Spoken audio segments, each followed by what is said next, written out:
Supreme കോടതി എന്ന് പറയുന്നത് ഗുരുവായൂരപ്പനാണ്. ഞാൻ പലപ്പോഴും നിങ്ങളോട് പറഞ്ഞിട്ടുണ്ട്.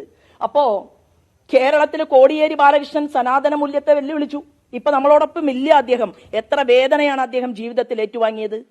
പിണറായി വിജയൻ കേരളത്തിന്റെ മുഖ്യമന്ത്രി, കമ്മ്യൂണിസ്റ്റ് പാർട്ടി, ആദ്യമായിട്ട് ഇന്ത്യയിൽ കമ്മ്യൂണിസ്റ്റ് പാർട്ടി അധികാരത്തിൽ വന്ന ഒരു സംസ്ഥാനത്തെ മുഖ്യമന്ത്രി രാജ്യത്തൊരു മീറ്റിങ്ങിന് വന്ന് നടന്നു പോകുമ്പോൾ ആ മുഖ്യമന്ത്രിയെ ചൂണ്ടിയിട്ട് മറ്റുള്ള സംസ്ഥാനങ്ങളിലെ മുഖ്യമന്ത്രിമാർ ചിരിക്കുകയാണ്. അവർ ഉള്ളിൽ ചിരിക്കുകയാണ്. അങ്ങനെയുള്ള ഒരു സാഹചര്യം അദ്ദേഹത്തിന് എങ്ങനെയുണ്ടായി? അല്ല, രോഗമാണോ അത്? ഞാൻ പറഞ്ഞ എന്താണ്? ശബരിമലയെ തകർക്കാൻ നിങ്ങൾ തെറ്റിദ്ധരിച്ചതാണ്. ശബരിമലയെ തകർക്കാൻ വേണ്ടി സ്വന്തം ആഭ്യന്തര വകുപ്പിനെ ഉപയോഗപ്പെടുത്തി, പോലീസ് അധികാരത്തെ ഉപയോഗപ്പെടുത്തി വിശ്വാസമില്ലാത്ത സ്ത്രീകളെ മലകയറ്റിച്ചതിന്റെ അതിന്റെ ബാക്കി പത്രമായിട്ട് പലരും അവിടെ അനുഭവിക്കുന്നുണ്ട് എന്നാ പറഞ്ഞത്. അല്ലാതെ മുഖ്യമന്ത്രി പിണറായി വിജയന് രോഗമാണ് എന്നൊന്നും ഞാൻ പറഞ്ഞിട്ടില്ല. എനിക്കറിയില്ല.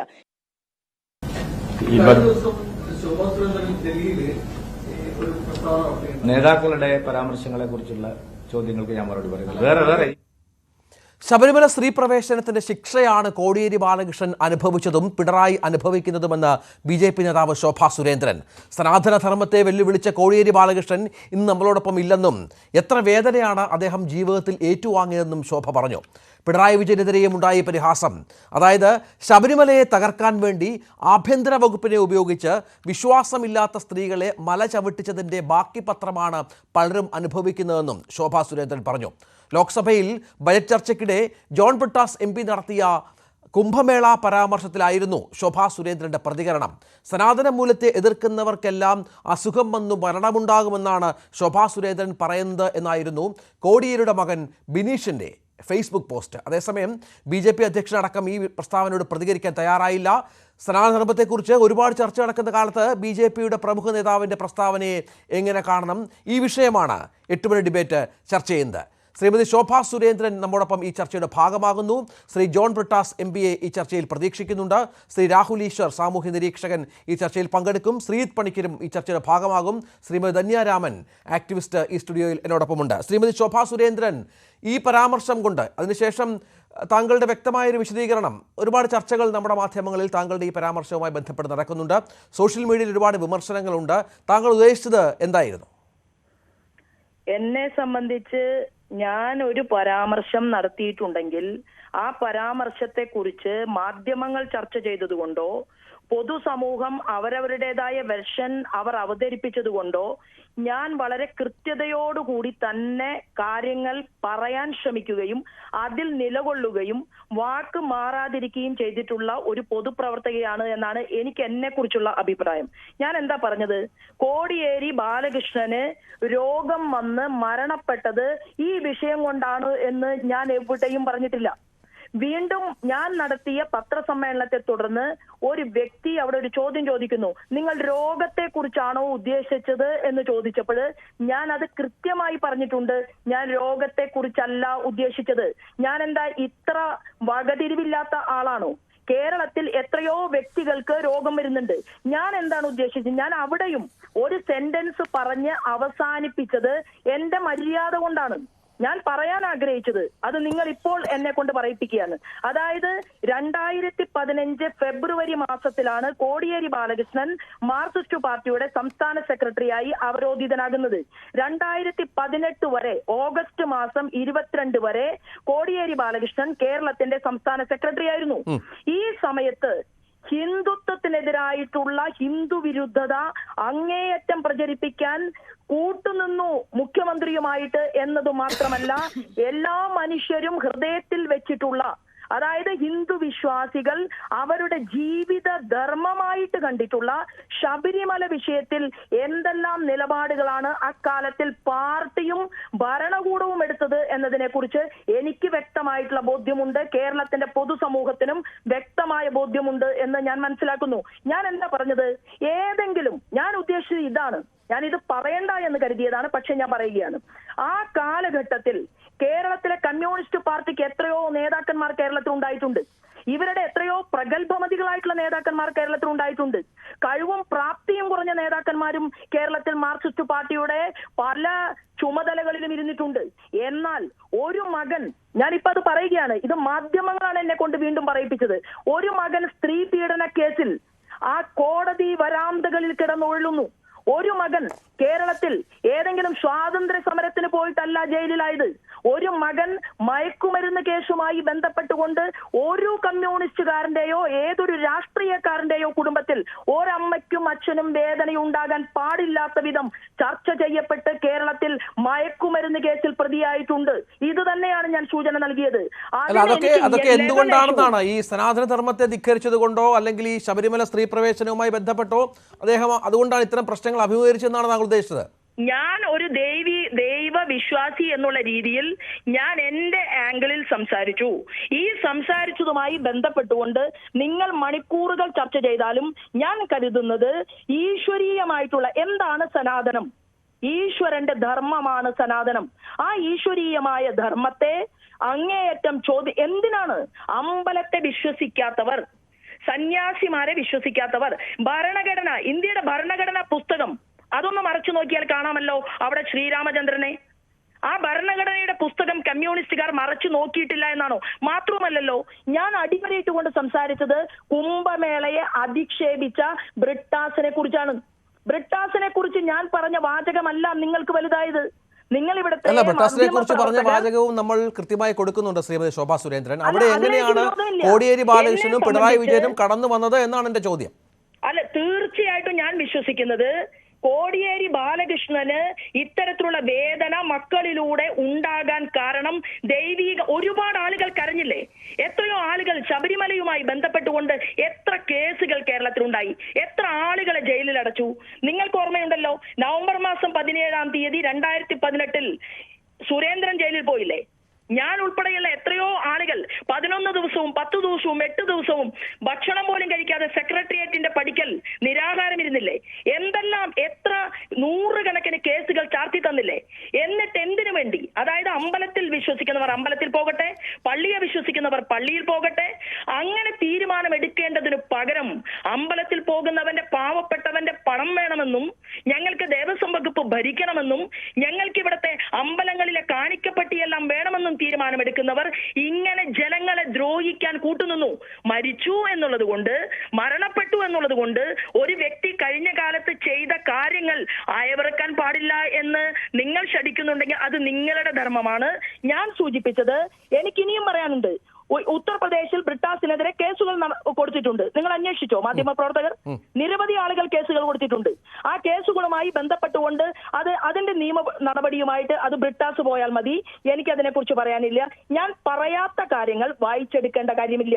പിണറായി വിജയന്റെ രോഗത്തെ കുറിച്ചാണോ നിങ്ങൾ സംസാരിച്ചത് എന്ന് ഏതോ ഒരു മാധ്യമ പ്രവർത്തകൻ എന്നോട് ചോദിച്ചു. ഞാൻ പറഞ്ഞല്ലോ, ഞാൻ അതല്ല സൂചിപ്പിച്ചത്.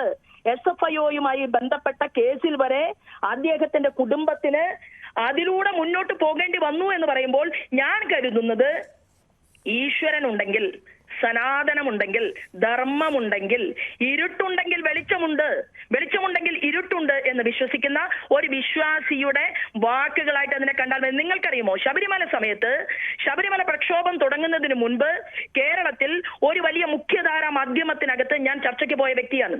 ഞാൻ എന്റെ പാർട്ടിയുടെ അനുവാദം ചോദിച്ചുകൊണ്ടല്ല ചർച്ചയ്ക്ക് പോയത്. അന്ന് മാധ്യമ പ്രവർത്തകൻ ഏഷ്യാനെറ്റിലെ വിനു അവതാരകൻ എന്നോട് ചോദിച്ചു, ശോഭാ സുരേന്ദ്രൻ ശബരിമലയിലെ ഇത്തരത്തിൽ സ്ത്രീകൾ കയറുന്നതുമായി ബന്ധപ്പെട്ടുകൊണ്ടുള്ള വിഷയത്തിൽ ഇവിടെ ചർച്ചയ്ക്ക് വന്നിരിക്കുന്നത് ഭാരതീയ ജനതാ പാർട്ടിയുടെ സംസ്ഥാന നേതാവായിട്ടാണോ? ആ ചോദ്യത്തിന് ഞാൻ കൃത്യതയോടുകൂടി ഉത്തരം കൊടുത്തിട്ടുണ്ട് കേരളത്തിന്റെ പൊതുസമൂഹത്തിന്റെ മുന്നിൽ. ഞാൻ പറഞ്ഞത്, ഞാൻ അമ്പലത്തിൽ പോകുന്ന ഒരു ഭക്തയായിട്ടുള്ള സ്ത്രീ എന്നുള്ള രീതിയിലാണ് ഞാൻ ഈ ചർച്ചയിൽ വന്നിരിക്കുന്നത് എന്നാണ് പറഞ്ഞത്. ഞാൻ ഇന്നലെ നിങ്ങളോടും മാധ്യമ സുഹൃത്തുക്കളോടും മുഴുവൻ ഞാൻ പറഞ്ഞിരുന്നു, ഞാനൊരു വിശ്വാസിയാണ്. ആ വിശ്വാസിയായിട്ടുള്ള ഞാൻ കരുതുന്നത് തീർച്ചയായിട്ടും ഇത്തരത്തിലുള്ള സമീപനം ഒരു പാർട്ടി സ്വീകരിക്കുന്നത് തെറ്റാണ് എന്ന് ഞാൻ സൂചിപ്പിച്ചു. കോടിയേരിയിൽ നിർത്തിയില്ല. കോടിയേരിയെ തുടർന്ന് കോടിയേരിയുടെ അരുമ ശിഷ്യന് സ്വന്തം മണ്ഡലം കൊടുത്ത് ആ ഷംസീർ ഗണപതിയെ ആക്ഷേപിക്കുകയും അധിക്ഷേപിക്കുകയും ചെയ്തു.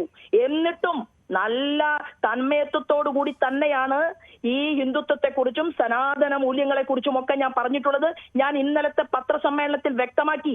അത് ഇസ്ലാമിന്റെ പള്ളിയാകട്ടെ, അവരുടെ ആചാരമാകട്ടെ, ക്രിസ്ത്യൻ സുഹൃത്തിന്റെ പള്ളിയാകട്ടെ, ആചാരമാകട്ടെ, അവര് പ്രാർത്ഥിക്കാൻ പോകുമ്പോൾ അവരെ വെല്ലുവിളിച്ചുകൊണ്ട് വേദനിപ്പിച്ചുകൊണ്ട് ആരെങ്കിലും രംഗപ്രവേശം ചെയ്യുകയാണെങ്കിൽ എന്റെ സ്റ്റാൻഡ് ഇത് തന്നെയായിരിക്കുമെന്നാണ് ഞാൻ പറഞ്ഞിട്ടുള്ളത്. അത് തെറ്റിദ്ധരിക്കപ്പെട്ടത് താങ്കൾ ഇപ്പോൾ ഈ ചാനൽ ചർച്ച എന്റെ ചർച്ചയിൽ ഈ കാര്യം വ്യക്തമാക്കുന്നുണ്ടെങ്കിൽ പോലും അന്ന് പറഞ്ഞ പല വാക്കുകൾ ഇപ്പോൾ കോടിയേരി എത്ര വേദന അനുഭവിച്ചു അവസാന കാലത്ത്. അപ്പോൾ പിണറായി വിജയൻ നോക്കി മറ്റു മുഖ്യമന്ത്രിമാർ പല യോഗങ്ങളിൽ പോകുമ്പോൾ ചിരിക്കുകയാണ് എന്നൊക്കെ പറയുമ്പോൾ അതിന് മറ്റു പല വ്യാഖ്യാനങ്ങളും വന്നു പോകും. ശ്രീമതി ശോഭ, കേരളത്തിന്റെ മുഖ്യമന്ത്രിമാരുടെ ചർച്ചയിൽ പങ്കെടുത്തപ്പോ അത് അദ്ദേഹത്തിന്റെ കൂടെയുള്ളവര് ഇപ്പൊ ഞാൻ പറയുന്നത് ശരിയാണോ അല്ലയോ എന്നുള്ളത് കേൾക്കുന്നവര് ബോധ്യപ്പെട്ടോട്ടെ.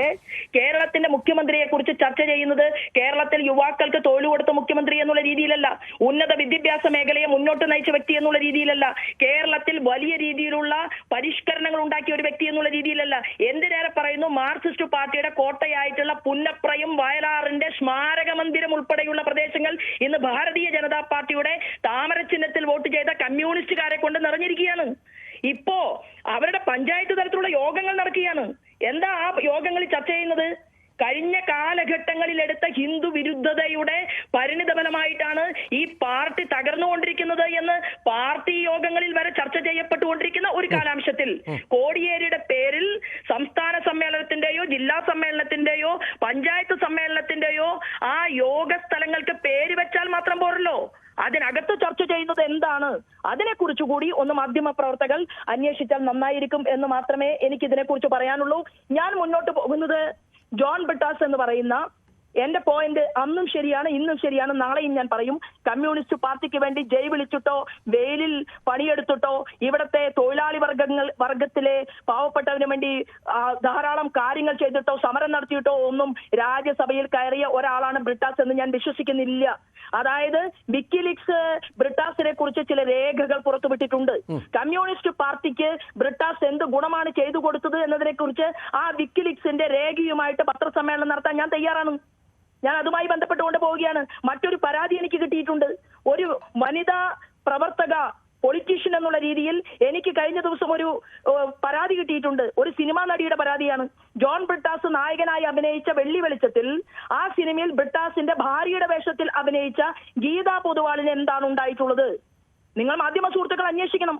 അപ്പൊ കമ്മ്യൂണിസ്റ്റ് പാർട്ടിക്കാരനായി ഇരിക്കാനുള്ള വലിയ യോഗ്യതയൊന്നും ബ്രിട്ടാസിനില്ല എന്നുള്ളത് എന്റെ അനുഭവത്തിന്റെ അടിസ്ഥാനത്തിൽ എനിക്ക് കിട്ടിയ പരാതികളുടെ അടിസ്ഥാനത്തിൽ ബ്രിട്ടാസിന്റെ അബദ്ധജടിലമായിട്ടുള്ള പ്രഖ്യാപനങ്ങളുടെ അടിസ്ഥാനത്തിലാണ് ഞാൻ സംസാരിച്ചത്. ശരി, ഒരു കാര്യം കൂടി. ഇപ്പോൾ ബിനീഷ് കോടിയേരി പറഞ്ഞ അദ്ദേഹത്തിന്റെ ഒരു ഫേസ്ബുക്ക് പോസ്റ്റ് ഉണ്ടായിരുന്നു. കമ്മ്യൂണിസ്റ്റ് CPM ഇതിന് മറുപടി പറയട്ടെ എന്ന് പറയുന്നു. ഈ സനാതനത്തിൽ വിശ്വസിക്കാത്തവർക്കെല്ലാം ഇത്തരം മോശം അന്ത്യം ഉണ്ടാകുമെന്നാണോ ഉദ്ദേശിച്ചത്, അതോ RSSനെ എതിർക്കുന്നവർക്കൊക്കെ ഇത്തരം സംഭവങ്ങൾ ഉണ്ടാകുമോ എന്നാണോ ശോഭ ഉദ്ദേശിച്ചതെന്നാണ് ബിനീഷിന്റെ ചോദ്യം? അല്ല, ബിനീഷ് എന്ന് പറയുന്ന മയക്കുമരുന്ന് കച്ചവടക്കാരനെ കേരളത്തിലെ ഇവിടുത്തെ പാവപ്പെട്ട കുട്ടികൾ പോലും 7-8 വയസ്സുള്ള കുട്ടികളുടെ ക്ലാസ് മുറിക്ക് മുന്നിലേക്ക് മയക്കുമരുന്ന് ലോബി തലനീട്ടി എത്തിയിട്ട് സ്വന്തം പാർട്ടിയിൽപ്പെട്ട പ്രതിഭയുടെ മകൻ വരെ ഇത്തരം ഒരു സാഹചര്യത്തിലൂടെ വന്ന ഈ കേരളത്തിൽ നിന്നുകൊണ്ട് നമ്മൾ ഈ വിഷയം ചർച്ച ചെയ്യുമ്പോൾ ഒരു മയക്കുമരുന്ന് കച്ചവടക്കാരന് മറുപടി പറയാൻ വേണ്ടിയിട്ടല്ല ഞാൻ ഇരിക്കുന്നത്. അതുകൊണ്ട് ആദ്യം സ്വഭാവ ഗുണമുണ്ടാക്കുകയും അതിലൂടെ മുന്നോട്ട് പോകാൻ ശ്രമിക്കുകയും ചെയ്യട്ടെ എന്നും നല്ല ഒരാളായിട്ട് ഭാവിയിലെങ്കിലും ചെയ്ത തെറ്റുകളെ കുറിച്ച് ഓർത്ത് പശ്ചാത്തപിക്കട്ടെ എന്ന് മാത്രമേ എനിക്ക് അതിനെക്കുറിച്ച് പറയാനുള്ളൂ. ഞാൻ അതിനെക്കുറിച്ച് ഒന്നും പറയുന്നില്ല. കമ്മ്യൂണിസ്റ്റ് പാർട്ടിയുടെ ജില്ലാ സെക്രട്ടറിമാരോട് ചോദിച്ചിട്ടൊന്നുമല്ല കോടിയേരിയുടെ മക്കൾ ഈ വക കലാപരിപാടികൾക്ക് പോയിട്ടുള്ളത് എന്ന് വിശ്വസിക്കുന്ന ഒരാളാണ് ഞാൻ. അതുകൊണ്ട് ആ ഫേസ്ബുക്ക് പോസ്റ്റിനെ ഒന്നും ഞാൻ വിലമതിക്കുന്നില്ല. ഞാൻ ഒരു കാര്യം പറയാൻ ആഗ്രഹിക്കുന്നു. ഞാൻ ഇന്ന് വരെ മറ്റൊരു മതമൂല്യങ്ങളെയും എതിർത്ത ഒരു വ്യക്തിയല്ല. ഞാൻ ഒരു വിശ്വാസി എന്നുള്ള രീതിയിൽ ഞാൻ വിശ്വസിക്കുന്ന, ഇപ്പൊ ഞാൻ പാർലമെന്റിനകത്ത് കാണാൻ നമുക്ക് പാലാഴി മഥനം നടത്തുന്ന പടം അവിടെ പാർലമെന്റിനകത്തില്ലേ? രാമന്റെ ചിത്രങ്ങളില്ലേ? അവിടെ ഗരുഡന്റെ ചിത്രമില്ലേ? എന്താണ് നീതിന്യായ സംഹിതയ്ക്കുള്ള മുദ്രാവാക്യം അവിടെ എഴുതി വെച്ചിട്ടുള്ളത്? ഇതെല്ലാം തന്നെ സനാതന മൂല്യത്തിൽ അധിഷ്ഠിതമായിട്ടുള്ളതാണ്. ഇതിനെ വെല്ലുവിളിക്കാൻ ഏതെങ്കിലും ഒരു കമ്മ്യൂണിസ്റ്റുകാരൻ തീരുമാനിച്ചാൽ അത് പഞ്ചപുച്ഛമടക്കി ഇരുന്നു കൊണ്ട് കേൾക്കണം എന്ന് പറഞ്ഞാൽ എല്ലാ സമയത്തും സൗകര്യം ഉണ്ടാകില്ല എന്ന് മാത്രമേ എനിക്ക് അതിനെക്കുറിച്ച് പറയാനുള്ളൂ. നന്ദി ശ്രീമതി ശോഭാ സുരേന്ദ്രൻ. ശ്രീ രാഹുൽ ഈശ്വർ ഈ ചർച്ചയുടെ ഭാഗമാകുന്നുണ്ട്. ശ്രീ ധന്യ രാമനുമുണ്ട്. ശ്രീ രാഹുൽ ഈശ്വർ, ഇവിടെ ഇന്നിപ്പോൾ രാവിലെ ഇദ്ദേഹം ശോഭാ സുരേന്ദ്രൻ്റെ പ്രസ്താവന അത് ഡൽഹിയിൽ നൽകിയ ഒരു പ്രധാനപ്പെട്ട ബൈറ്റാണ്. അതിൽ പറഞ്ഞു വെച്ചത് ഈ ശബരിമല സ്ത്രീ പ്രവേശനത്തിന് ശിക്ഷ അത് അത്തരത്തിൽ ഇപ്പോൾ അതിനെ അവർ വ്യാഖ്യാനിച്ചു എങ്കിൽ പോലും ഏതാണ്ട് അതിലാണ് സനാതനധർമ്മത്തെ വിശ്വസിക്കാത്ത ആളുകളാണ് CPM-കാർ, ഇടതുപക്ഷക്കാർ. അതിൻ്റെ ശിക്ഷ, അതിൻ്റെ ഫലം അവസാന കാലത്തടക്കം ഇവരൊക്കെ അനുഭവിച്ചു എന്നുള്ളതാണ്. ഇപ്പോൾ രോഗവുമായി ബന്ധപ്പെട്ടല്ല ആ പരാമർശം നടത്തിയത് എന്ന് ശോഭാ സുരേന്ദ്രൻ പറയുമ്പോഴും ഇപ്പോൾ രാഹുലിന് ഈ വിശദീകരണത്തിൽ നിന്ന് മനസ്സിലായ കാര്യം എന്താണ്? രണ്ട് കാര്യങ്ങളുണ്ട്. ഒന്ന്, ആദ്യം ശ്രീമതി ശോഭാ സുരേന്ദ്രനെ കുറിച്ച് രണ്ട് കാര്യങ്ങൾ. ഞാൻ അടക്കമുള്ള ആൾക്കാർ ആദ്യം അവരുടെ പ്രൊട്ടസ്റ്റ് നടത്തുമ്പോൾ ആദ്യം ഞങ്ങളെ സപ്പോർട്ട് ചെയ്യാൻ എത്തിയ ആൾക്കാരിൽ ഒന്നാണ് ശ്രീമതി ശോഭാ സുരേന്ദ്രൻ. എന്നും വിശ്വാസത്തോടൊപ്പം കക്ഷി രാഷ്ട്രീയ ഭേദമന്യേ നിൽക്കുന്ന വ്യക്തിയാണ്. മാതാ അമൃതാനന്ദമയി ദേവിയുടെ ആശ്രമത്തിനെതിരെ ഇതേപോലൊരു വലിയ ആക്രമണം ഉണ്ടായപ്പോഴും ഞാൻ അടക്കമുള്ള ഒരുപാട് പേരെ, ഞാൻ അടക്കമുള്ളവരെ പിന്തുണയ്ക്കുകയും സപ്പോർട്ട് ചെയ്യുകയും പാർട്ടി ഒരു സ്റ്റാൻഡ് എടുത്തിരുന്നില്ല, പക്ഷെ അങ്ങനെ എടുത്ത വ്യക്തിയാണ്. പക്ഷേ ശ്രീമതി ശോഭാ സുരേന്ദ്രൻ എനിക്ക് വ്യക്തിപരമായ ഇഷ്ടമാണ്, ആദരവാണ്. അവരുടെ ആ ഊർജ്ജത്തെ വലിയ ബഹുമാനമാണ്. ആ രോഗത്തെ ഉദ്ദേശിച്ചാണ് പറഞ്ഞത് എന്നാണ് ആദ്യം കേൾക്കുമ്പോൾ നമുക്ക് തോന്നുന്നത്. അങ്ങനെയാണെങ്കിൽ ആ പ്രസ്താവന പിൻവലിക്കുന്നതാണ് ഉചിതം. അത് വേറൊന്നും കൊണ്ടല്ല, ഒരാളുടെ മരണം, ഒരാളുടെ രോഗം തുടങ്ങിയ കാര്യങ്ങളെക്കുറിച്ച് നമ്മൾ കഴിയുന്നത്ര ഒരു പരാമർശം നമ്മുടെ സനാതന ധർമ്മത്തിന് ചേർന്നതല്ല, നമ്മുടെ ആർഷഭാരത സംസ്കാരത്തിന് ചേർന്നതല്ല. എന്റെ കാര്യം എന്ന് പറഞ്ഞാൽ ഇനിയും ബിനീഷിനെ കുറിച്ചൊക്കെ പറഞ്ഞു. ബിനീഷൊക്കെ വലിയ വിശ്വാസികളാണ്. ബിനീഷ് സുഹൃത്തു കൂടി ആയതുകൊണ്ട് പറയുകയാണ്. ബിനീഷിനത് അത് അക്സെപ്റ്റ് ചെയ്യുമെന്ന് എനിക്കറിയില്ല. ബിനീഷ് ശബരിമലയിലൊക്കെ പോകുന്ന ഒരാളാണ്.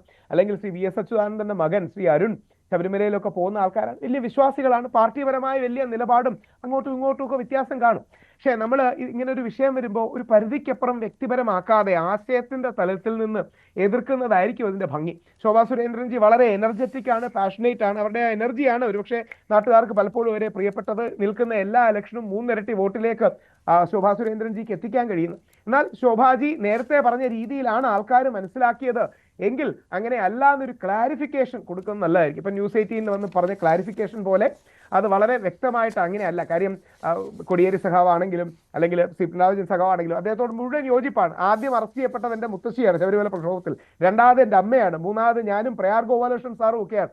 5 തവണ ഞങ്ങളെ അറസ്റ്റ് ചെയ്തു. ഞങ്ങളൊക്കെ ഒരുപാട് തവണ ജയിലിൽ കിടന്നു. എല്ലാ രാഷ്ട്രീയ പാർട്ടികളും വരുന്നതിന് മുമ്പ് ഞങ്ങൾ പ്രക്ഷോഭത്തിന് ഇറങ്ങിയതാണ്. പിന്നീട് എല്ലാവരും പിന്തുണച്ചു, വലിയ കാര്യം. പക്ഷേ നമ്മൾ ഈ മരണവും അങ്ങനത്തെ കാര്യം വരുമ്പോൾ നമ്മൾ കഴിയുന്നത്ര മരണം അല്ലെങ്കിൽ ഒരാളുടെ വയ്യായ്മ ഇത്തരം കാര്യങ്ങളിൽ നമ്മളൊരു മിതത്വം നമ്മൾ പാലിക്കണം. അതുകൊണ്ട് നേരത്തെ പറഞ്ഞ രീതിയിൽ ആൾക്കാർ മനസ്സിലാക്കിയെങ്കിൽ അങ്ങനെ അല്ല എന്നൊരു ക്ലാരിഫിക്കേഷനോ ഒരു പിൻവലിക്കലോ ഒക്കെ കൊടുക്കുകയാണെങ്കിൽ ശോഭാ സുരേന്ദ്രൻജിയുടെ സ്റ്റേച്ചർ ഉയരുകയുള്ളൂ. കാര്യം അങ്ങനെയല്ല ഞാൻ ഉദ്ദേശിച്ചത്. കൊടിയേരി സഖാവിന്റെ വീട്ടുകാർക്ക് വിഷമം തോന്നിയിട്ടുണ്ടെങ്കിൽ ഞാനത് പിൻവലിക്കുന്നു എന്നോ അദ്ദേഹത്തിന്റെ മക്കളെ കുറിച്ച് അങ്ങനെ പറഞ്ഞില്ല, അങ്ങനെയൊന്നും പറഞ്ഞില്ല. പക്ഷേ കോടിയേരിയുടെ ഇപ്പോൾ നമ്മുടെ വിശദീകരണത്തിലും പറഞ്ഞത് കോടിയേരിയുടെ മക്കൾ ഈ പറഞ്ഞതുപോലെ നിരവധി കേസുകളിൽ പ്രതിയായതിന്റെ കാരണം ശബരിമല വിഷയത്തിൽ കോടിയേരിയാണ്. സനാതന ധർമ്മവുമായി ബന്ധപ്പെട്ട് അദ്ദേഹത്തിന്റെ പ്രത്യേകിച്ച് ഇടതുപക്ഷ നേതാക്കളുടെ ഒക്കെ നിലപാടുകളാണ്. ഏറ്റവും ഒടുവിൽ മുഖ്യമന്ത്രി പിണറായി വിജയന്റെ മകളും ഇപ്പോൾ നമുക്കറിയാം SFIയുമായി ബന്ധപ്പെട്ട കേസ് നടക്കുന്നുണ്ട്. ഇതിന്റെയൊക്കെ കാരണം ഇതാണെന്ന് പറയുകയാണ്. ഇത് എങ്ങനെ പൊതുസമൂഹം എടുക്കുമെന്നുള്ളതാണ്. അല്ല, അവിടെയാണ് നമ്മുടെ ദൈവങ്ങളൊക്കെ നമുക്ക് ദൈവങ്ങളോട് എന്ത് നിലപാടുണ്ടെങ്കിലും തിരിച്ച് സ്നേഹവും സമാശ്വാസവും കരുണയും ഒക്കെ ചൊരിയുന്നവരാണ്. നമ്മുടെ ദൈവങ്ങളൊക്കെ അയ്യപ്പനാണെങ്കിലും യേശു ക്രിസ്തു ആണെങ്കിലും ഇനി അള്ളാഹു ആണെങ്കിലും പടച്ചവനാണെങ്കിലും ഇനി ശ്രീരാമനാണെങ്കിലും ഒക്കെ ഈ ദൈവങ്ങളൊന്നും നമുക്ക് വേണ്ടി പ്രതികാരം എടുക്കില്ല. പ്രതികാരമൊക്കെ നമുക്കാണ്. എനിക്ക് ഇപ്പോൾ ശ്രീ പിണറായി വിജയൻ സഖാവിനോട് ദേഷ്യമുണ്ട്. അദ്ദേഹം തോറ്റത് ശബരിമല പ്രക്ഷോഭ കാരണമാണെന്നൊക്കെ സന്തോഷത്തോടെ വിളിച്ചു പറയുന്ന ഒരു വ്യക്തിയാണ് ഞാൻ. പക്ഷെ അദ്ദേഹത്തിന് അസുഖമോ അദ്ദേഹത്തിന്റെ മകളും റിയാസ് തമ്മിലുള്ള കല്യാണം നടന്നു. ഒരുപാട് പേര് അവരെ ട്രോളി. ഞാനൊക്കെ ശക്തമായ നിലപാടെടുക്കുകയുണ്ടായി. ശ്രീമതി വീണയുടെയും ശ്രീ റിയാസിന്റെയും ഒക്കെ വ്യക്തി ജീവിതത്തെ അല്ല, ശ്രീ റിയാസിന്റെ എല്ലാ ആശയങ്ങളെയും നമ്മൾ എതിർക്കണം. പക്ഷെ അവരുടെ വ്യക്തി ജീവിതത്തെ അല്ല, കല്യാണത്തെ ഒന്നും ട്രോളുന്നത് ഭാരതീയ സംസ്കാരമല്ല എന്ന ശക്തമായ നിലപാടാണ് ഞാൻ അടക്കമുള്ളവരെടുത്തത്. അപ്പോൾ ഇത്തരം കാര്യങ്ങൾ നമുക്ക് ഒരു മാന്യതയൊക്കെ വേണം. ഇന്നുപോലും ആലോചിക്കണം, BJP RSSനോട് ബന്ധപ്പെട്ട പല ആൾക്കാർക്കും ഇന്നുപോലും ശബരിമല യുവതികളെ കേട്ടണമെന്ന് അഭിപ്രായമുള്ളവരുണ്ട്. ഉദാഹരണം ശ്രീ TG മോഹൻദാസ്, പഴയ BJP intellectual cell head, Hindu ഐക്യവേദിയുടെ ഹെഡായ ശ്രീ RV ബാബു, അന്നല്ല ഇന്നും ശബരിമല യുവതിയിലെ കേട്ടണം. നമ്മുടെ ചാനൽ ചർച്ചകളിൽ പലപ്പോഴും വരുന്ന ഷാബുജി, വളരെ ഇന്റലക്ച്വൽ ആയ ഷാബു പ്രസാദ് സാർ, അദ്ദേഹത്തിനടക്കം ശബരിമല ഇപ്പോഴും യുവതികളെ കേട്ടണമെന്ന അഭിപ്രായം. നമ്മുടെ ഗോപാലകൃഷ്ണൻ സാർ, ഇപ്പൊ നമ്മളെ വിട്ടുപോയ ഏറ്റവും വലിയ പണ്ഡിതനും ഇന്റലക്ച്വലും ആയ ഡോക്ടർ N ഗോപാലകൃഷ്ണൻ, അദ്ദേഹത്തിനൊക്കെ ഒരുപാട് കാലം ശബരിമല യുവതികളെ കേട്ടണമെന്നായിരുന്നു. നമ്മൾ ഹിന്ദുക്കൾ അല്ലെങ്കിൽ നമ്മൾ ഭാരതീയർ അങ്ങോട്ടും ഇങ്ങോട്ടും ഒക്കെ തർക്കിക്കും. പക്ഷേ വ്യക്തി ജീവിതം, ആരോഗ്യം, കുട്ടി, കുടുംബം, മരണം തുടങ്ങിയ കാര്യങ്ങൾ കൊണ്ടുവരുന്നത് ശോഭാജി വിശദീകരണം നൽകിയത് വളരെ നന്നായി. ഇതോടൊപ്പം നാളെ പത്രക്കാരെ കൂടെ വിളിച്ചൊരു വിശദീകരണമോ എന്റെ വാക്കുകൾക്ക് വിഷമം തോന്നിയെങ്കിൽ ഞാൻ അത് പിൻവലിക്കുന്നുവെന്നോ അങ്ങനെ അല്ലെന്ന് കോടിയേരി സഖാവിന്റെ മക്കളോടൊക്കെ പറയുകയാണെങ്കിൽ അതൊരു നന്മയാണ്. ആ നന്മയാണ് നമ്മൾ മുമ്പോട്ട് വെക്കേണ്ടത്. പ്രത്യേകിച്ച് ബിനീഷിനെതിരെയുള്ള കേസൊക്കെ, ബിനീഷ് ഇപ്പോൾ കുറ്റമുക്തനായിരുന്നില്ല, കേസ് തീർന്നിട്ടില്ല. ബിനീഷൊക്കെ പുതിയൊരു ജീവിതത്തിലേക്ക് കടന്നിരിക്കുകയാണ്. അഡ്വക്കേറ്റ് പ്രൊഫഷനുമായിട്ട് എറണാകുളത്ത് നിൽക്കുകയാണ്. ഷോണിന്റെ അടുത്ത സുഹൃത്താണ്. ഞങ്ങളെല്ലാം വളരെ നല്ല സുഹൃത്തുക്കളാണ്. നമ്മുടെ പി സി ജോർജ് സാറിന്റെ മകൻ ഷോൺ ജോർജിന്റെ അടുത്ത സുഹൃത്താണ്. അവർ ഒരുമിച്ചാണ് പ്രാക്ടീസ് ഒക്കെ തുടങ്ങിയത്. അപ്പൊ നമുക്ക് വ്യക്തിപരമായി എല്ലാവരോടും സ്നേഹവും ആശയപരമായി തർക്കിക്കുകയും അങ്ങനെ ഒരു നിലപാട് വേണമെന്നുള്ളതാണ് എന്റെ ധന്യക്ക് എന്താണ് മനസ്സിലായത്? കാരണം നമ്മൾ ഈ കൃത്യമായി ശോഭയുടെ പ്രസ്താവനകൾ കാണുമ്പോൾ അത് എന്താണ് അവർ ഉദ്ദേശിച്ചത് എന്നുള്ളത് വ്യക്തമാണ്. പക്ഷേ രോഗവുമായി ബന്ധപ്പെട്ടല്ല, മറ്റു പല കാര്യങ്ങളുമായി ബന്ധപ്പെട്ടാണെന്ന് പറയുമ്പോൾ ആ വിശദീകരണത്തിൽ ഒരു വ്യക്തത വന്നിട്ടുണ്ടോ? അന്നത്തെ കഴിഞ്ഞ ദിവസത്തെ എനിക്ക് കോടിയേരി ബാലകൃഷ്ണനെ കുറിച്ച് പറയാനുള്ളത്, പണ്ടൊക്കെ നമുക്ക് ഒരു LC സെക്രട്ടറിയെങ്കിലും കാണണമെങ്കിൽ ഭയങ്കര ബുദ്ധിമുട്ടായിരുന്നു. എന്നുവെച്ചാൽ പാർട്ടിയിൽ പ്രവർത്തിക്കാത്ത ആൾക്കാർക്ക് ഇവർ LC സെക്രട്ടറിയെ പോയി കാണാൻ പറ്റില്ല, ഇവരൊരു കത്ത് വാങ്ങാൻ പറ്റില്ല. ഞാൻ എൻ്റെ അച്ഛൻ പഞ്ചായത്ത് പ്രസിഡന്റ് ആയിരുന്ന ആ 2000 ആ കാലഘട്ടത്തിലൊക്കെ ഭയങ്കര ബുദ്ധിമുട്ടായിരുന്നു. ഞാൻ ഇതൊക്കെ കണ്ടുകൊണ്ടിരുന്ന അല്ലെങ്കിൽ നമ്മൾ നിരീക്ഷിച്ചുകൊണ്ടിരിക്കുന്ന ആൾക്കാരാണ്. പക്ഷേ ഞാൻ ഈ ട്രിവാൻഡ്രത്ത് വന്നിട്ട് ഞാൻ കോടിയേരി സഖാവിനെ പരിചയപ്പെട്ട് ഞാൻ ആദ്യം ഒരു ട്രൈബൽ സെറ്റിൽമെൻറ്റിൽ പോയിട്ട് ഞാൻ സഖാവിൻ്റെ അടുത്ത്, സ്റ്റേറ്റ് സെക്രട്ടറിയാണ്, അല്ല ആഭ്യന്തരമന്ത്രിയാണ് അദ്ദേഹം. അപ്പം ഞാൻ പറഞ്ഞു ഇങ്ങനെ ട്രൈബൽ സെറ്റിൽമെൻറ്റിൽ ഞങ്ങളുടെ 1137 കുട്ടികളെ റേപ്പ് ചെയ്തിട്ടിരിക്കുകയാണ്, എനിക്ക് അത് കുറച്ച് കാര്യങ്ങൾ ചെയ്യാനായിട്ട് ഒരു പോലീസിൻ്റെ പിന്തുണ വേണമെന്ന് പറഞ്ഞപ്പോൾ ഏറ്റവും ആദ്യം എനിക്കത് ചരിത്രമായിരിക്കും. ഒരു വ്യക്തിയുടെ കൂടെ ഇപ്പം ഞങ്ങൾ അന്ന് ആ ഒരു പോക്കാണ് ഈ ഒരു 12 വർഷം 7500 കോളനികളിൽ കയറി ഇറങ്ങിയത്. വിത്ത് പോലീസ് എല്ലാ സൗകര്യം തന്ന് എത്ര പേരെ സ്പോട്ടിൽ അറസ്റ്റ് ചെയ്തു, എത്ര ജയിലിലിട്ടു. അത് വലിയൊരു മാറ്റത്തിൻ്റെ തുടക്കമാണ്. എനിക്ക് എൻ്റെ മനസ്സിൽ കോടിയേരി മറ്റെന്താണെന്ന് എനിക്ക് അറിഞ്ഞു. പക്ഷേ അദ്ദേഹം ആഭ്യന്തരമന്ത്രിയായിരുന്ന സമയത്ത് ഒരു വലിയ മാറ്റത്തിന് അദ്ദേഹം തുടക്കം കുറിച്ചു. ഈ നിമിഷം വരെ ഞങ്ങൾക്ക് MV ഗോവിന്ദ മാസ്റ്റർ ഒറ്റ കോളിൽ വിളിച്ചാലും ഞങ്ങൾക്ക് കിട്ടും, അല്ലെങ്കിൽ മാസ്റ്റർ തിരിച്ചു വിളിക്കും. അപ്പോൾ നമുക്ക് ഒരു വലിയൊരു ചേഞ്ച് അവിടെ ഉണ്ടായിട്ടുണ്ട്. അങ്ങനെയാണ് ഞാൻ ഒരു രാഷ്ട്രീയത്തെ ഞാൻ നിരീക്ഷിക്കുന്നത്. അങ്ങനെയാണ്. നേരെ മറിച്ച് ഞാനിത് പെട്രോൾ പമ്പ് ആയി ബന്ധപ്പെട്ട ഒരു ആവശ്യത്തിന് ഞങ്ങൾക്ക് ഇപ്പോഴും സുരേഷ് ഗോപി സാറിനെ വിളിച്ചാലോ ഒരു മെയിലിട്ടാലോ അദ്ദേഹത്തെ നേരിട്ട് കാണാൻ പറ്റൂല, ഒരിക്കലും കാണാൻ പറ്റില്ല. ഞങ്ങളുടെ ഇടയിലുള്ള പമ്പുടമകൾ എത്ര മാസങ്ങൾ കൊണ്ട് ഞങ്ങളൊരു റിക്വസ്റ്റ് മെയിലിട്ടാൽ അദ്ദേഹത്തെ നേരിട്ട് കാണണം, കണ്ട് കാര്യങ്ങൾ ബോധ്യപ്പെടുത്തേണ്ടതുണ്ട്. ഒരുപക്ഷെ അദ്ദേഹത്തിൻ്റെ ഓഫീസ് കൃത്യമായിട്ട് അദ്ദേഹത്തെ കാര്യങ്ങൾ പറഞ്ഞ് അതൊന്നും ഞങ്ങൾക്ക് അങ്ങനത്തെ ഒരു സ്പേസ് കിട്ടാറില്ല. ഞാൻ രാഷ്ട്രീയത്തെ നിരീക്ഷിക്കുന്നത് ഇങ്ങനെയാണ്. ഒന്നത്. രണ്ട്, പിന്നെ സനാതന ധർമ്മത്തെക്കുറിച്ചൊക്കെയാണ് പറഞ്ഞത്. എനിക്ക് എൻ്റെ ഒരു ഞങ്ങൾ ആ സനാതന ധർമ്മത്തെക്കുറിച്ച് എനിക്ക് അറിഞ്ഞുകൂടാ. കാരണം ഈ സനാതന ധർമ്മം എന്ന് പറയുമ്പം ഇതിനകത്ത് ഈ സോദരത്വേന വാഴുന്ന മാതൃസ്ഥാനമാണ് കേരളം. നമ്മളങ്ങനെ ഗുരു പറഞ്ഞൊരു വേർഡ് ഉണ്ട്. എന്നിട്ട് നമ്മൾ അമ്പലത്തിലൊക്കെ അഹിന്ദുക്കൾക്ക് പ്രവേശനമില്ല എന്ന് എഴുതി വയ്ക്കും. ഞങ്ങൾ അങ്ങനത്തെ കാര്യങ്ങളാണ് നിരീക്ഷിക്കുന്നത്. മനുഷ്യരെ ഒരു കാര്യം സനാതന ധർമ്മമാണ് ഇവിടെ എല്ലാം എന്ന് പറയുകയും എന്നിട്ട് ഇപ്പുറത്ത് നേരെ ഓപ്പോസിറ്റ് ആയിട്ടാണ് ഈ സമൂഹത്തിന് നമ്മൾ ഫേസ് ചെയ്യുന്നത്. നമ്മൾ കാണുന്ന അതാണ്. അതേപോലെ തന്നെ എപ്പോഴും പറയും ശബരിമലയിൽ തത്വമസി എന്ന് എഴുതിയിട്ട് അവർക്ക് മലയാളി ബ്രാഹ്മണരെ മാത്രം മതി പൂജിക്കാൻ. ഇതൊക്കെ കാണുമ്പോൾ ഞങ്ങൾ എന്ത് സനാതന ധർമ്മത്തിലാണ് വിശ്വസിക്കേണ്ടത്? ഇപ്പോൾ ദൈവവിശ്വാസം എല്ലാ മനുഷ്യനും ഓരോ വ്യക്തിപരമാണ്. ഇപ്പം മനുഷ്യൻ മരിക്കുന്നത് ഒരു അസുഖം വന്നിട്ട് അങ്ങനെയല്ല. ഇപ്പം എൻ്റെ കുടുംബം എനിക്ക് അസുഖമുണ്ട്, എനിക്ക് ലങ്സിന് ഇൻഫെക്ഷനാണ്, എനിക്ക് പ്രശ്നമുണ്ട്, ഞാൻ ഏത് നേരവും മരിച്ചു പോയപ്പോൾ ഞാൻ എന്തോരം പേരെ നമ്മൾ ഇന്നലെയും കൂടെ ഒരുത്തന്നെ പിടിച്ച് 40 ദിവസം റിമാൻഡ് ചെയ്തേ ഉള്ളൂ ഒരു കേസിൻ്റെ പുറകെ പോയിട്ട്. ഞങ്ങൾ അത് തെറ്റ് ചെയ്യുന്ന ആൾക്കാർക്ക് നേരെ മാത്രമാണ് ഞങ്ങൾ നടപടി നമ്മൾ അവർക്ക് നിയമ പിന്തുണ കൊടുക്കുന്നുള്ളൂ, അല്ലെങ്കിൽ ഇവിടെ ജീവിക്കാൻ പറ്റത്തില്ല. അപ്പോൾ അതിനെയൊന്നുമല്ല ഇവർ കാണുന്നത് മരണവും, പിന്നെ അല്ലെങ്കിൽ അതൊരു പേഴ്സണൽ ഗ്രഡ്ജായിട്ട് ആണ് ഞാൻ അതിനെടുക്കുന്നത്. പക്ഷേ ചേച്ചി അത് അന്ന് പറഞ്ഞപ്പം അത് ശരിക്കും അതൊരു മരിച്ചത് ഇന്ന റീസൺ കൊണ്ടാണ് എന്ന് പറഞ്ഞതുപോലെ തന്നെയാണ് എനിക്ക് തോന്നിയത്. ഇപ്പോഴും ചേച്ചി അതിന് ക്ലാരിറ്റി വരുത്തിയിട്ടില്ല അല്ലേ? ഇപ്പോഴും അന്ന് പറഞ്ഞപ്പോൾ അങ്ങനെ തന്നെ. ഇവിടെ എന്തോരം പേര് മരിക്കുന്നു, ഇപ്പോൾ ദൈവവിശ്വാസികൾ മരിക്കുന്നത്. എൻ്റെ അച്ഛൻ ഭയങ്കര ദൈവവിശ്വാസിയാണ്. ഞങ്ങൾ പഞ്ചുരുളിയാണ് കെട്ടിയാടുന്നത്, പഞ്ചുരുളി ദൈവത്തെയാണ് കെട്ടി ആരാധിക്കുന്നത്. ഞങ്ങളുടെ കുടുംബത്ത് പഞ്ചുരുളിക്ക് ഒരു ചെറിയ അമ്പലം വെച്ചിട്ടുണ്ട്, എല്ലാ വർഷവും കെട്ടിയാടും. എന്നിട്ട് നമ്മുടെ അച്ഛനൊക്കെ 7 സർജറി കഴിഞ്ഞാണ് എൻ്റെ അച്ഛനൊക്കെ മരിച്ചത്. അത്രയും ഭക്തിയുള്ള ആൾക്കാരാണ്. പക്ഷെ അതിനകത്തൊന്നും കാര്യമില്ല. പക്ഷെ അതൊന്നും ഈ സമൂഹത്തെ അന്ധവിശ്വാസവും അനാചാരമൊക്കെ നിലനിർത്തി ചില പൊളിറ്റിക്സിന് അങ്ങനെ മുമ്പോട്ട് കൊണ്ടുപോകാൻ പറ്റുള്ളൂ. ഈ നാടിനെ അന്ധവിശ്വാസവും അനാചാരവും മുൻനിർത്തി മാത്രമേ കൊണ്ടുപോകാൻ പറ്റുള്ളൂ എന്നുള്ളിടത്താണ് രാഷ്ട്രീയ നേതാക്കന്മാർ ഇത്തരം സ്റ്റേറ്റ്മെൻറ്റ് കൊണ്ടുവരുന്നത്. അവരുടെ നിലനിൽപ്പിന് വേണ്ടിയിട്ടാണത്. ആ നിലനിൽപ്പിൻ്റെ രാഷ്ട്രീയമാണ് ഇത്തരത്തിലുള്ള കാര്യങ്ങൾ വിളിച്ചു പറയുന്നത്. കഴിഞ്ഞ ദിവസം നമ്മൾ സുരേഷ് ഗോപി സാറ് സംസാരിച്ചുകൊണ്ടിരിക്കുമ്പോഴാണ് പറയുന്നത് ഉന്നത കുലജാതൻ, ബ്രാഹ്മണൻ, നായിഡു. അത് ഒരു ആദിവാസിയെക്കുറിച്ച് പറയുമ്പോൾ ഇപ്പുറത്തത് പറയേണ്ട കാര്യമില്ലല്ലോ. അത് വായിന്ന് വീഴുന്നതല്ല, അത് കൃത്യമായിട്ടുള്ളൊരു പൊളിറ്റിക്സാണ്. അപ്പോൾ ഓരോ മനുഷ്യനും പൊളിറ്റിക്സ് ഉണ്ട്. നമ്മൾ വിചാരിക്കുന്ന മാന്യതയ്ക്കപ്പുറത്താണ് ഇവിടുത്തെ പൊളിറ്റിക്സ്. അതുകൊണ്ട് വ്യക്തിപരമായിട്ടോ അല്ലാതെയോ നമുക്ക് ആരെയും ന്യായീകരിക്കാൻ പറ്റത്തില്ല. വളരെ പെട്ടെന്ന് തിരിച്ചു വരാം. രാഹുൽ തുടരുക. ശ്രീജിത്ത് പണിക്കരും അല്പസമയത്തിനകം ചേരും. വളരെ പെട്ടെന്ന് ഒരു ഇടവേളയ്ക്ക് ശേഷം.